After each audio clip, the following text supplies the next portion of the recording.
Hello, dear students, and welcome back to our discussion on modern Indian history. We have seen how the British were successful in establishing their rule in India. This new rule was based on new policies and pillars of governance that suited the British interest. British colonialism dictated the policies of British rule in India. They wanted to subjugate the Indian economy and exploit its resources to the maximum possible extent. Now, this naturally led to a lot of disruptions for Indians. Their traditional way of life in all spheres was now very terribly affected.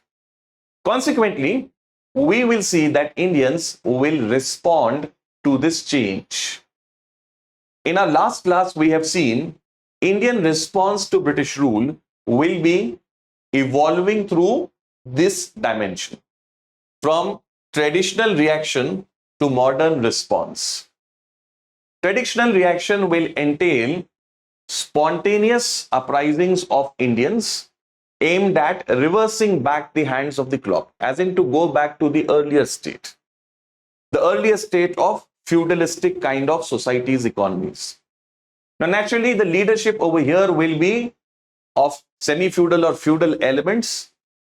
The spread and grievances will be very localized, and the Britishers will be able to easily suppress them since there will be lack of broader understanding of British colonialism. No modern methods, so on and so forth. This will slowly evolve through the 19th century, and later Indians will show modern response to the British rule. In the traditional response, yesterday we have discussed about the different civil rebellions, and now we will continue our discussion into peasant unrest in the 19th century and early 20th century. In this manner, we will be tracing the Indian response through the various evolutionary phases. Let us dive in now and try to understand the peasant movements in 19th century. Now, what were the peasant movements in 19th century, early 20th century all about? Guys, a small nuance we need to understand over here. The land relations in India traditionally were very different from that in the West Europe.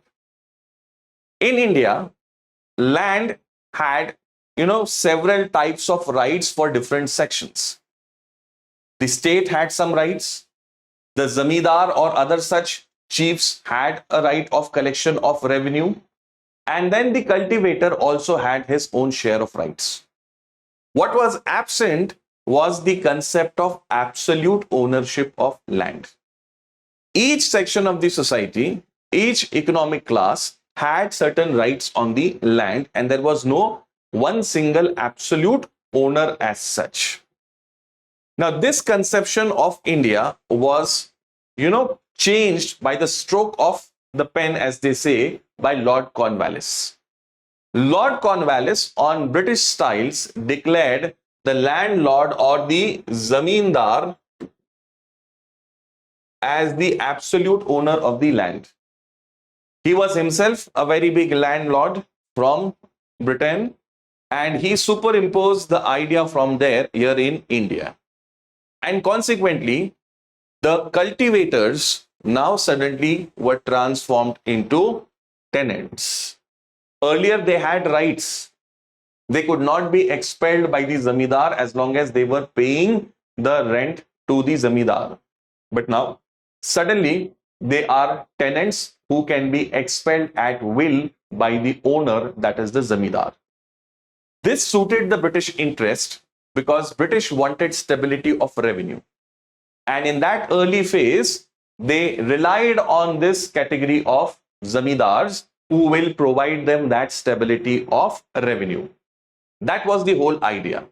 But then the massive changes that this will bring in will lead to a lot of hardship for the actual cultivators, the peasants. So we will see that in the 19th century, early 20th century, peasants will, in many different parts, mobilize to fight for their rights. What were they protesting against? Number one, evictions. Please remember, these points that we will discuss in the preliminary discussion will find resonance in all the movements. So essentially, the peasant everywhere had the same kind of grievances, and he will be fighting for that in different parts of India in different times. But then essentially, the underlying thing will be largely the same because of British policies. So number one is eviction. Eviction is when the zamindar kicks out the peasant from the land. Okay, he is not allowed to cultivate or provide any service on that land. Then high amounts of rents. The zamindar was free to charge the rents as largely he willed because the systems and checks were not in place. The state, this is the hierarchy, guys. Below him we have the zamindar, and below him we have the peasant. The zamindar pays revenue to the state and he derives rent. Okay, so he derives rent from the peasant. So this is how this flow is based. The British state wants this stability of revenue. How the zamindar manages it, they are not that concerned about it, because for them, especially in the initial times during Lord Cornwallis and the early governor generals, stability of revenue was a very big issue. So the state created this category, as in it was there, but then they made him so powerful, allied with the state, so that their revenue flows could be streamlined. Now, naturally, this left the peasant at the mercy of the zamindar. He is now the absolute owner of the land. The land is a commodity which can be bought and sold. The peasant can be easily kicked out, evicted from the land. So this will lead to a lot of challenges for the peasants. The zamindar charges high rent on the peasant because he has to meet the revenue obligation, and moreover this revenue obligation is fixed under permanent settlement. So anything over and above belongs to the zamindar. So naturally he wants to squeeze out the maximum from the peasants through rents. Peasants in the process get indebted, and this leads to introduction of money lenders in the rural areas. These money lenders will become another element created by the colonial state. They were already there, but then the rapacious nature of zamindars and money lenders is actually thanks to British policies. So these money lenders will enter the rural areas, and they will also try to exploit the peasant by fooling him, by cheating him, and this will be another major grievance that he will have. Apart from this, the issue of occupancy, the right to till the land as long as they are paying the rent to the zamindar, that is occupancy. So the peasants will constantly demand for occupancy rights. Later on, slowly the government will start to give it, but nevertheless they will still be very vulnerable. So this is the background, guys. Now very briefly, who is a peasant in Indian context? The term peasant and farmer, these are slightly amorphous terms because they are often used interchangeably. But if we look at it from an academic sense, the two terms are different. How is a peasant different? The peasant includes small landholder, a farmer who has very small land, landless laborer who is providing service on other people's land, or who is having some kind of supervisory agricultural role. He does not own a big land himself. Farmer will be the one who will own a big land himself, whereas peasant is all other categories who are associated with farming in the rural side. It will include very small landholders, agricultural laborers, supervisory type of role people who play. All of those will be part of this broad category called as peasants. They will be the vulnerable section in this chain whom the zamindars and the state will exploit.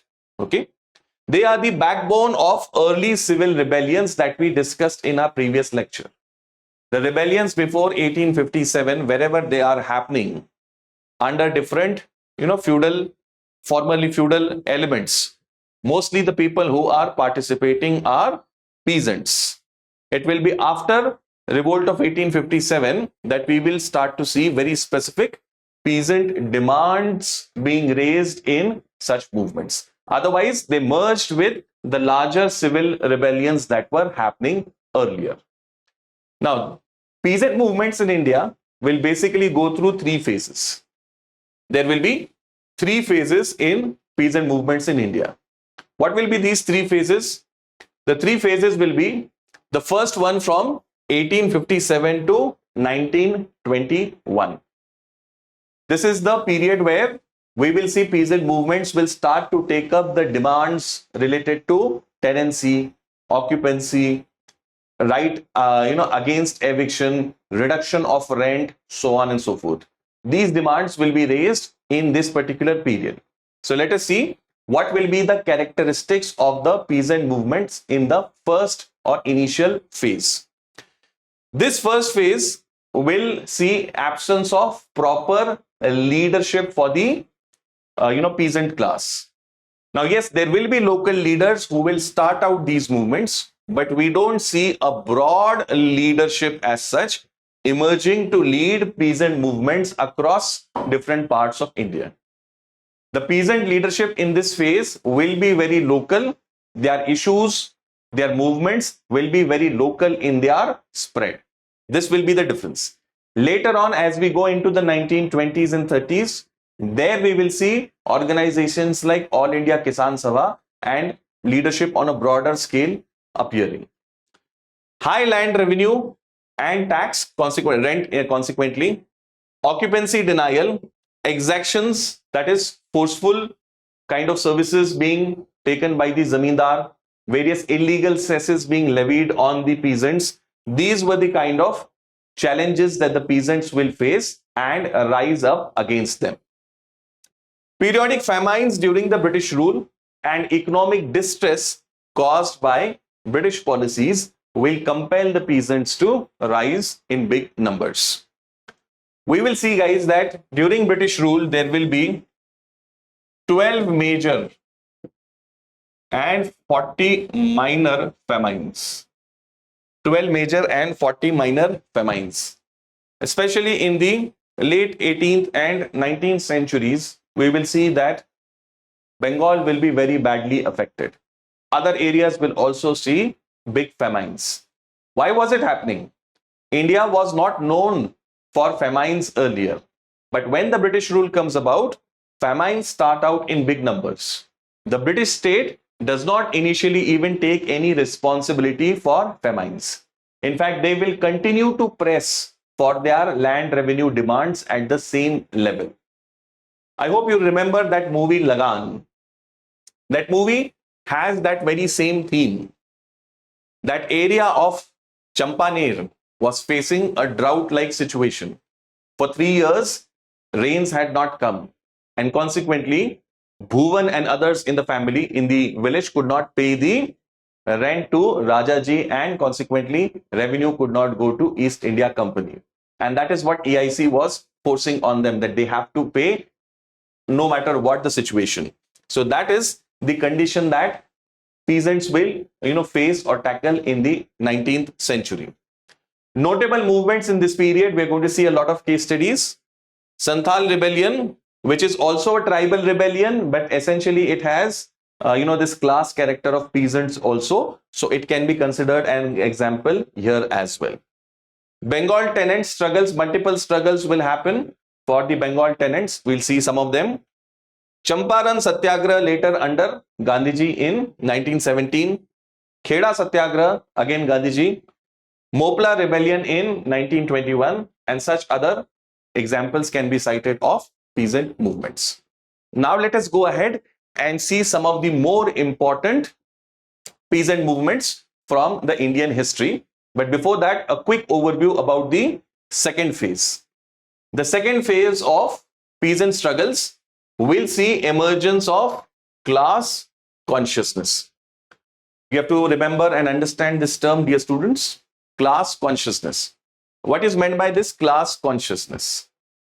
The feeling that, peasants, irrespective of their region, religion, language, etc., they belong to the same economic category. They face the same challenges and problems. They need to unite for fighting for their rights. This idea or this feeling, when we see it develop, we call that as class consciousness of peasants. In 1920s, 30s, we will see the rise of class consciousness in peasants. Parallelly, we'll also be seeing rise of class consciousness in workers. And that's why a lot of labor movements in the 20th century will be visible. So this is the prerequisite for a particular section to, in a effective manner, put forth its demands. Unless there is class consciousness, it is difficult to expect that that particular section of the society will be able to agitate for its rights effectively. So this will happen in the second phase, and consequently, qualitatively, the peasant movements will be on a different level. We'll see the birth of many organizations such as All India Kisan Sabha, All India Kisan Sabha, or the Communist Party of India, CPI. Both will be born in the decades of 1920s and 30s. And this will lead to a different level of understanding amongst the peasants regarding the nature of their problems. They will be able to appreciate better how the British colonial rule ultimately is at the core of all of this. Notable movements in this stage will be Kisan Sabha movement of 1930s, Tibaga movement later, and Telangana movement in 1940s towards the independence. So many such movements will be seen in due course later in our series. Now let us see some important peasant movements, particularly in the 19th century, about whom we must know. From prelims perspective, guys, these movements are very highly likely to be asked as MCQs, and in mains they come in handy as examples. There won't be, or it's unlikely that there will be a detailed question on any one such movement in the main examination. Unlikely, not impossible though. It's unlikely. But we need to know the basics of some of the important ones so that they could be used as examples. Before I go into those movements, let me tell you very briefly about a very important announcement for you. Our prelims to interview 2024 P2I batches, September batch, we are having a special discount day for these daily live classes at 6 p.m. Admission is closing on 30th September, and we are observing super learning days for yesterday, today, and tomorrow. Last 3 days of September are being held as super learning days, where you have more than the regular discount accessible for you. If you enroll within this limit, that is before 30th September, then you will be paying only 27,000 rupees for the P2I batch of September. We are closing all the admissions for 2024 batches now. So this is your last chance, your last opportunity to actually enroll for any of these batches, whether 2024 or 2025 long-term batches. This is the last date, and there is very handsome discount awaiting you if you use my code JDLive. Guys, these batches are the solution for you if you are preparing online. Staying in the comforts of your home, you will get a live classroom teaching by expert faculty who will be teaching in English or Hindi mediums. You can choose the medium of your choice. You'll get copious study material, very good quality, textbooks to prepare from, a lot of tests, mentoring to handhold you, and a plethora of other benefits. This is the opportunity for you guys. Now, if you don't avail it, then you will only have yourself to blame for this. This is your last window, so do it right away if you haven't done it as yet. All right. Now let's get started and see some of the important peasant movements of 19th century. The first one that we have to see is Narkelberia uprising. Narkelberia uprising. Narkelberia uprising is led by Sayyid Mir Nisar Ali. or popularly as he's called, T2 Mir. Sayyid Mir Nisar Ali or T2 Mir will be the leader of this movement. Now, T2 Mir happened to go for a Hajj pilgrimage and he interacted with Sayyid Ahmad Barelvi. Sayyid Ahmad Barelvi, who is the important leader of Wahhabi movement in India in the 19th century. The Wahhabi movement, we are going to see this separately in detail in the socio-religious reform movements, but briefly to set the context. Wahhabi movement was a puritanical movement amongst Muslims to purge all the non-religious practices that had crept into the Muslim society. It wanted to take Muslims back to the way of practicing their religion as it was originally prescribed, to remove all the interpolations that society had incorporated down the centuries. So Wahhabi movement, to start with, is a puritanical movement. But while being puritanical, it also has a strong political element. The Wahhabi movement aims to overthrow the British rule in India. Because for the Muslims to actually practice their faith in the manner that is originally prescribed, the movement feels that having a Muslim state like it was during earlier times is required. So it is also a political movement in that sense, which is going to fight the British rule in the 19th century.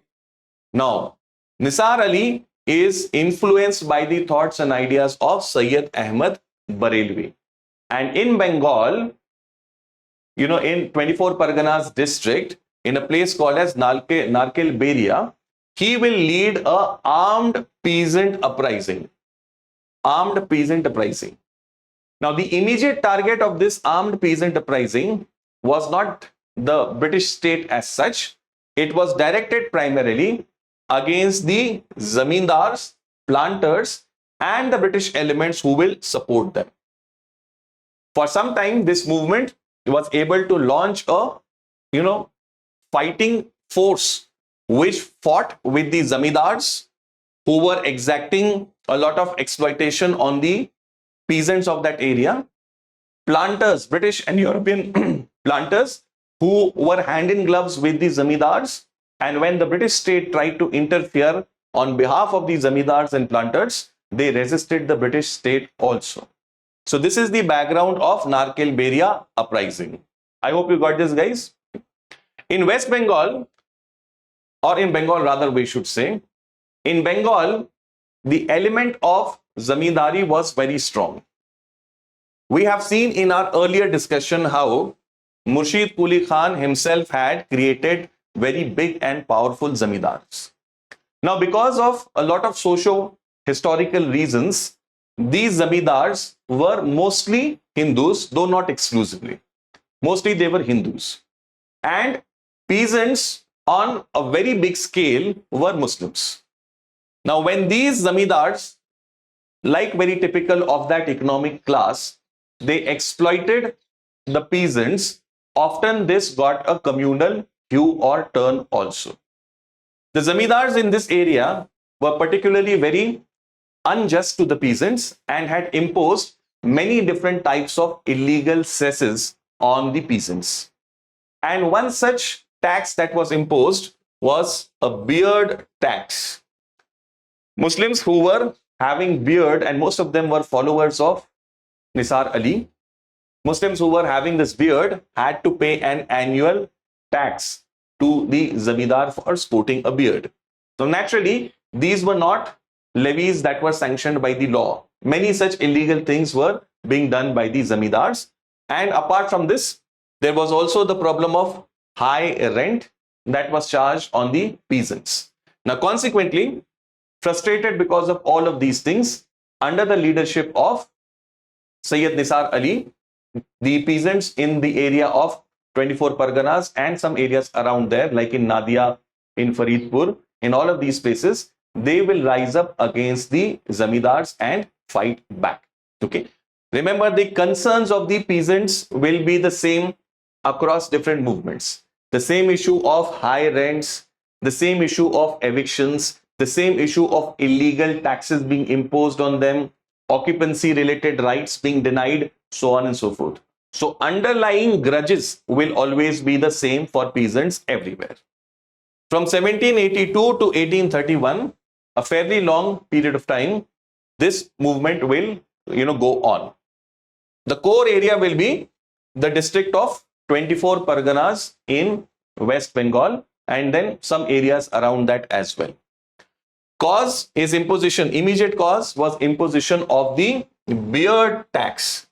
Imposition of the beard tax on the peasants. Result, the revolt ultimately under Nisar Ali took a religious hue. He created a Mujahid force to fight against the Zamindars. When the Zamindars tried to suppress, this force repulsed it back.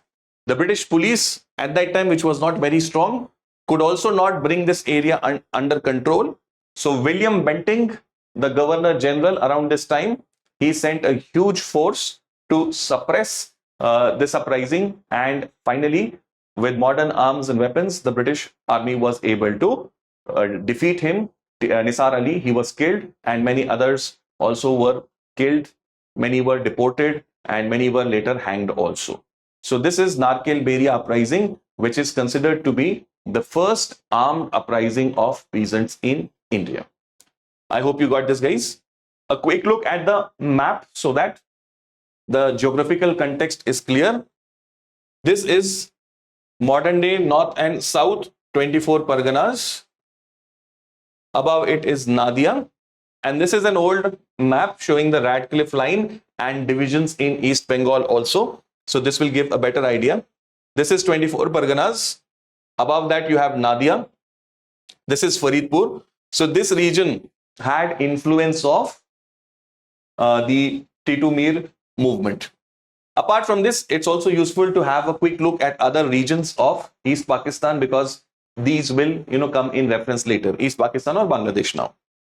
So Noa Khali is where Gandhiji will go during the times of partition and try to pacify the crowds over there.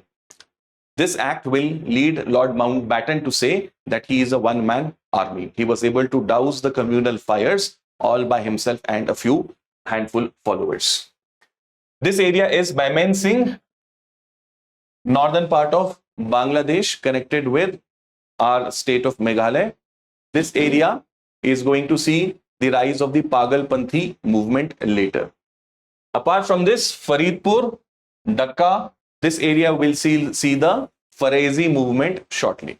So this is the context of the region. You can download my notes from my Telegram channel, Jawwad Kazi Current Affairs. If you search, you'll get my Telegram channel. You can download these notes and have a look at the content and the maps. Let us now see the next movement, which is called as Farezi movement. Farezi movement. Now, Farezi movement was started by Haji Shariatullah. Haji Shariatullah, who organized his followers to expel English intruders and support the cause of tenants against zamindars. Haji Shariatullah was a religious scholar who had spent a considerable time in the holy cities of Makkah, Medina. He had studied there, under top scholars of Islamic fiqh, and he had come back to India. After having come back, he started the Farezi movement. The word Farezi is derived from the word farz, And this movement, like the Wahhabi movement, was a puritanical movement. It wanted to remove all the innovations that were there amongst Muslims and get them back to the original practices of Islam. So purging out all the new things that Muslims had through social interactions, started to practice, and rather make them more puritanical Muslims is the whole idea. Now, around this area where the Farezi movement is active, again we see the same social structure: zamindars and peasants. The zamindars being exploitative and rapacious, and peasants being at the receiving end. Now, most of these peasants or tenants, they were Muslims. So Farezi movement will inevitably organize these peasants against the zamindars, and this will then acquire a politico-economic dimension also. So a movement that was to start with a socio-religious type of a movement will soon acquire a politico-economic dimension, as it will organize the tenants against the zamindars. Okay. So Haji Shariatullah of Faridpur founded this in East Bengal in 1818. Aim was radical religious, social and political changes. From 1838 to 57, this movement will go on against the oppression of zamindars. After Haji Shariatullah passes away, his son Dudu Mian, he will continue this movement. But after revolt of 1857, the movement peters out, and the core followers of this movement will join the Wahhabi movement. They will become part of the Wahhabi movement, which will crusade against the British state. So this is the second movement that we must know about, which is Farezi revolt. After this comes the Pagalpanthis. Pagalpanthis. Who were the Pagalpanthis? The Pagalpanthis were a group of people comprising Hajong and Garo tribes in Mymensingh district. This is Bangladesh's Mymensingh district, bordering India's state of Meghalaya. And Hajong and Garo tribes live over here. The Pagalpanthi sect will comprise mostly of these tribals. It again fought against the zamindari oppression. The same issues, the same challenges, this group will also fight against the zamindars. It is a semi-religious kind of an order, which includes practices of Hinduism, Sufism and traditional animism. Animism is the belief systems of traditional tribes. That is referred to as animism. So Pagalpanth will be a mixture of all of these things. Please understand that this Pagalpanth, the term, is something that was ascribed to them. It was something that was ascribed to them because of an eclectic mix of different types of beliefs. And consequently, the followers are called as Pagalpanthis and the Panth is called as Pagalpanth. From 1825 to 35, this Panth will be active in Bengal, Eastern Bengal, fighting against zamindars. But when these zamindars will be supported by the Britishers, because zamindars ultimately were an instrument for the Britishers for exploiting India's resources. So when British state stands by the zamindars, this Pagalpanth will fight against the zamindars also. Prominent names that we must remember are Karim Shah and Tipu Shah. Karim Shah and Tipu Shah. Their attempts at implementing equal relationship with the zamindars will be met with fierce suppression, violent suppression by the British government. But ultimately, the British government will make equitable arrangement to protect the interest of tenants against the zamindars. So although it was suppressed as such, but then it did deliver some concrete results and some regulations were passed to control the exploitation of zamindars. After the death of Tipu Shah, the second leader, in 1852, once again the Pagalpanth will resurface and try to fight for rights of tenants. Once again it will be suppressed, but this time also the British government will give some concessions to the tenants. So this movement in that sense was successful to address the problems that tenants were facing. This is Pagalpanthi movement. After this comes Indigo Revolt. Indigo Revolt. Background of this Indigo Revolt. You remember guys, Indigo, we have seen in our very initial lectures, Indigo was a very important item of trade for India. It formed a very crucial item of export going to Europe. Indigo, being a natural dye, was used by Europeans to color their clothes. And because of indigo, Europeans could wear colored clothes. It was a luxury thing in Europe to wear colored clothes because natural dye had to be imported from abroad. So there was tremendous demand for indigo in the 19th century. Although India had been traditionally cultivating indigo, but with establishment of British rule, we will see that planters, European planters, will come in sizable numbers and take control of land and force cultivation of indigo. In that context, the indigo revolt is going to take place. So peasants will revolt against forced and fraudulent contracts that European planters will impose on them. These planters used to defraud the tenants by extending them loans at easy terms to start with. The peasants were drawn to these loans. They would accept these loans and sign contracts, the details of which they never understood. Moreover, the legal system was also tilted in the favor of the planters. And therefore, we will see that many of these indigo cultivators in 1857, 1856 to 60, in this period, they will fight against the planters of indigo. Now, the reasons why they are fighting, again the same kind of oppression, high rent revenue demand, plus they are forced to sell indigo that is grown at low prices to the same planters. So first of all, they are compelled to grow indigo, and then after that, when they sell it, they are supposed to sell it at low price. All this while when the rent revenue demands are very high in that area. So such underhand techniques were used by the European planters to fraudulently force the farmers to cultivate indigo. The government also sided with the planters because they are getting a revenue because of this, and it is a commodity of export which Britain wanted to go from India. So naturally the government is with the planters.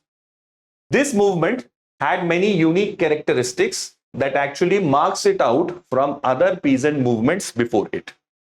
What were the unique characteristics? Entire rural population stood by the people who were fighting against this fraudulent practice of indigo planters. Further, we see that by this time, the native press has also matured tremendously, and this native press will greatly amplify the reach of the farmers who were fighting against the planters. All the excesses that were being committed against them will be articulated in prominent newspapers, Bengali newspapers of those times. And therefore, the support base for this movement will be enhanced tremendously. Both Hindus, Muslims will participate in this movement on an equal footing. Earlier, we saw in the earlier movements, the movements had largely a Muslim tenant base, but not with indigo revolt. Bengali intelligentsia, the Bhadralok of Bengal, people who were, the middle class intelligentsia, who were educated, aware about their rights, they will wholeheartedly support this revolt. It will become a very big rallying point for the intelligentsia. Even Christian missionaries who could clearly see the oppression of the indigo planters, they stood by them.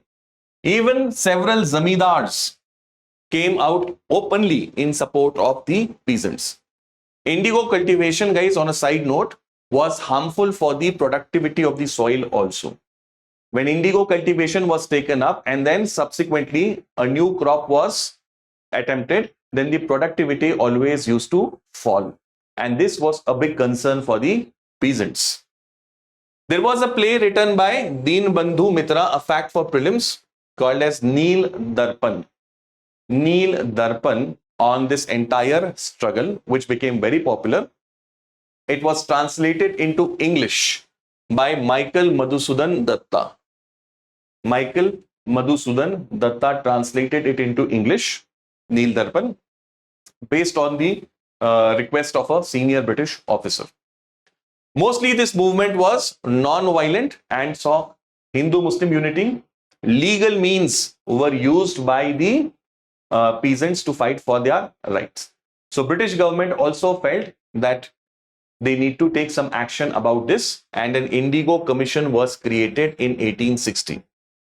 Indigo Commission.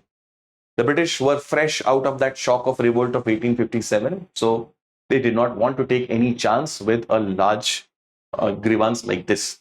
This Indigo Commission very blatantly indicted the indigo planters, and there's a famous quote from that commission: not a chest means box, not a chest of indigo reached England without being stained with human blood. Not a chest of indigo reaches England without being stained with human blood. That is how brutal this entire system was. So, British Commission itself says so. Popular leaders in this movement: Vishnu Biswas and Digambar Biswas of Nadia, Rafiq Mandal of Malda, and Kadar Malla of Pabna. Kadar Malla of Pabna. These are some names that we must know. Result of this is that Britishers, they passed a regulation that forceful cultivation of indigo is illegal. The indigo planters were now forbidden from such forceful fraudulent methods. It was up to the free will of farmers. If they wanted to cultivate indigo, then that's fine. But if they did not, then the planters could not use trickery, deception, and force. Slowly we will see the planters will sell away all their belongings in Bengal, and then they will vanish. Indigo cultivation will decline after this. So a major victory as such was achieved by this indigo revolt. After this comes the next important development, which is the Deccan riots of 1870s. What happened in Deccan riots? Peasants in Pune, Ahmednagar, the then Pune, Ahmednagar districts of Maharashtra, they protested, often resorting to violence, against land revenue demands by the Britishers. Land revenue demands by the Britishers, and also oppression by money lenders. A crucial point over here: oppression by money lenders. The year is 1875. Pune, Satara, Ahmednagar, western part of Maharashtra. In these areas, we will see the Deccan riots. These Deccan riots took place in a specific context. What was that context, guys? During the American Civil War. Which years? 1861 to 65, and for some more years thereafter. Since America was going through a very bad convulsion, the export of cotton from USA had virtually come to a halt. This created a huge demand for Indian cotton in European markets. Now, after the Civil War is over and the restoration period, normalcy was brought back in USA in the next 10 odd years, we will see that prices of cotton will now suddenly fall. That period of Civil War was like a period of windfall gain for Indian cotton. But when America stabilizes, then suddenly there is a drop in prices. Now, associated with this was an increase in revenue demand by the British state. So this is a double whammy. Income is coming down sharply and revenue demand has been increased. So much so that the farmers found it very difficult to pay their revenue to the British state. Consequently, and this was raised by 50%. Revenue demand, sudden jump of 50%. There were a series of bad harvests also in this period, because of which the farmer was very badly stretched. To compound this, to make things worse, a new element of money lenders had been introduced because of British policies in the hinterland, in the rural areas. And these money lenders were naturally exploiting the farmers. Consequently, what we'll see, the farmers will rise and they will protest against this, often leading to riots and breakdown of law and order machinery. There are no individual specific leaders as such, because it's more like a spontaneous kind of a thing. No well-organized preparation was there in this. So everything was at an individual level largely. Result, the British realized that there is definitely a problem over here that needs to be addressed. They investigated the case, and ultimately Deccan Agriculturist Relief Act was passed in 1879. Deccan Agriculturist Relief Act was passed in 1879. So in that sense, this did give some benefit for the farmers and peasants. After this comes Mopilla or Mappilla rebellion of Malabar. The term Mopilla, it can also be spelled as Mopla, as on the screen here, Mopla, or Mappilla as well. Mappilla. Now, who were these Mappillas? These Mappillas were Muslims who had settled on the coast of Kerala, got indigenized by marrying locally, and developed into a community, largely northern part of Kerala. Mostly, these people were concentrated in the cities because they were traders. But later on, when Tipu Sultan will be defeated and the British East India Company will take over these areas, after that, we'll see that they will face competition in terms of trade. And consequently, many of these people will start to go into rural areas, and in search of economic opportunities, they will also become peasants for the local zamindars. Right? So this is the background of the Mopillas. These Mopillas were oppressed by the zamindars who are called as Jainmis. They are called as Jainmis. They are zamindars. The Jainmis are, mostly Hindu Brahmins of that area, and the Mopillas are Muslims. These Mopillas will revolt against the revenue that they have to pay, tenure insecurity. There is no fixedness to their occupancy. Landlord exploitation in many different ways, which was very common by the landlord class. Many different types of taxes are levied. A lot of forced labor is, enforced, and many such things were there common across, different parts of India. So similar exploitation is happening about the Mappillas also. These Mappillas will rise up in the 20th century, just around the rise of Khilafat agitation. So there was this, already a movement brewing for the Mappilla rights, and parallelly, the Khilafat movement will be launched along with the non-cooperation movement, intertwined with it, to fight for the cause of the Khalifa in Turkey. Now, since the Mappillas were Muslims and they had a major grudge, consequently, at that time, these movements got merged. The Mappilla uprising will merge with what? The Khilafat movement and non-cooperation movement. Yes, when it becomes violent, the national leaders will distance from it, because Gandhiji and all the leaders were very clear that we have to remain non-violent throughout. But till it assumes that violent character, it will be merged with the Khilafat agitation. The cause of this was new tenancy laws that had been brought by the British. These new tenancy laws had made the occupancy rights of the Mappillas even more difficult. There was an increase in land tax and exploitation by the landlords. So in this context, there will be the rise of Mappillas. Gandhiji, Maulana Shaukat Ali, Maulana Azad, and many other nationalist leaders will provide leadership in the early phase till it becomes violent. Unfortunately, the movement turned communal in the later stage, and there was a lot of violence that took place.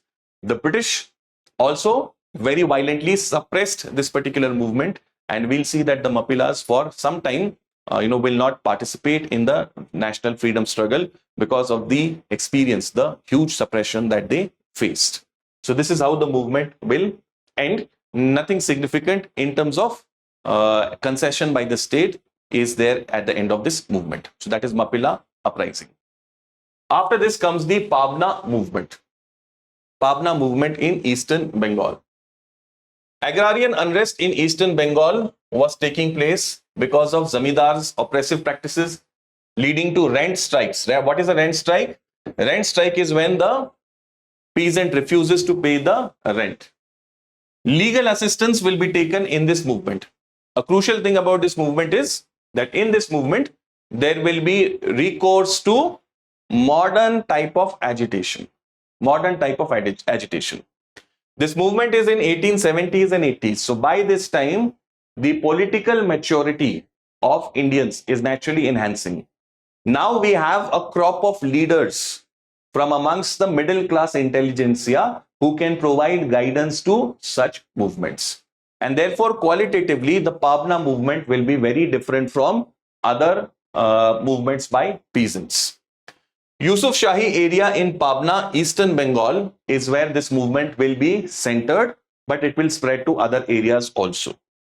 Cause rent hikes by the landlords. Typical grievances, rent hikes, denial of occupancy rights, exploitation by zamindars, and constant famine-like situation. Famine-like situation. 1870s saw very massive famines, so they are affected by the famines also. But the zamindar is increasing the rent. For fighting for their rights, in 1873, they create the Agrarian League. Agrarian League is created in Yusuf Shahi Pargana. Later, it will spread to other parts also. Funds are mobilized, a legal fight is fought, and a media campaign, as in newspaper campaign, is also run to raise awareness about the problems that these peasants were facing.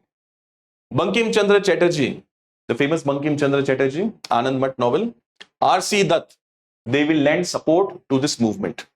Indian Association by Surendranath Banerjee, the nationalist Surendranath Banerjee, who will come out with his own newspaper and campaign for rights of Indians, a liberal leader from 19th century. He will also support this movement.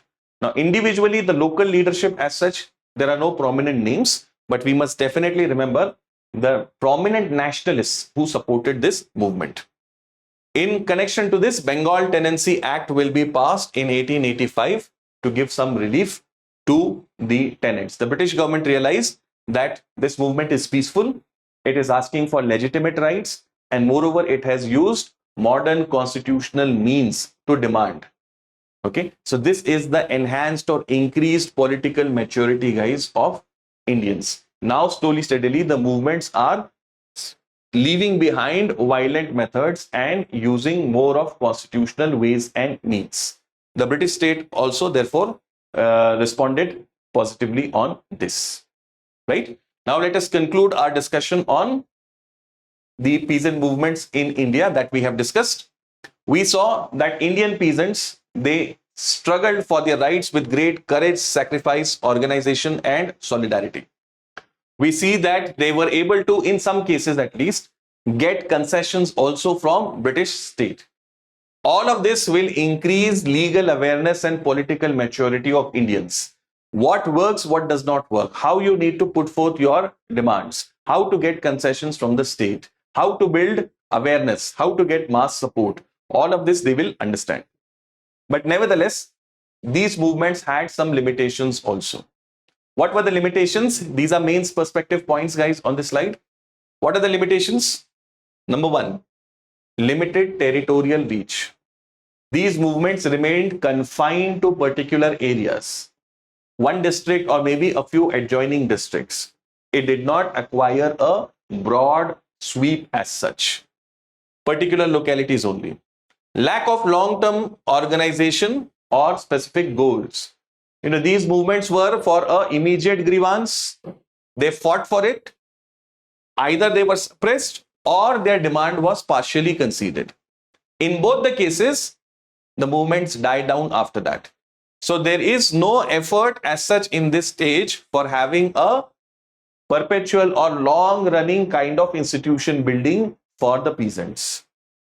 Lack of adequate understanding of colonial economic structure and social framework. Now, the exploitation that was taking place by the zamindars or by the British planters for that matter, it was because of the colonial nature of the state at that time. The state was supporting these elements. But the peasants during those times could not see beyond the immediate enemies. They could not understand at a deeper level how British colonialism had created the ecosystem for this exploitation. Unless British colonialism was defeated, these structures could not be firmly handled. So this understanding is lacking in this stage of the struggle. Lack of positive conception of alternative society. Now, after fighting these rights, what is the alternate kind of structure that we want to create? A vision for something in place of the existing exploitative system. That is lacking. The only focus is on the immediate grievances. Also, there is no wide political activity, no nationwide political activity. As in, we don't have organizations like we'll have later in the form of Kisan Sabha, which had an all India spread. Here, even if organization was created, like in case of Pabna, it was limited only for a few districts around that. No nationwide activity can be seen over here. These are the limitations, guys, of peasant movements in the 19th century. In our next class, we will see some key tribal movements of 19th, 20th centuries against the British rule. We will understand how the tribals will also try to respond to the disruptive changes that British had introduced in their lives. I hope you found this lecture useful, guys. Do like and share this video and leave some love in the comment box. I'll see you in my next class. Thank you very much.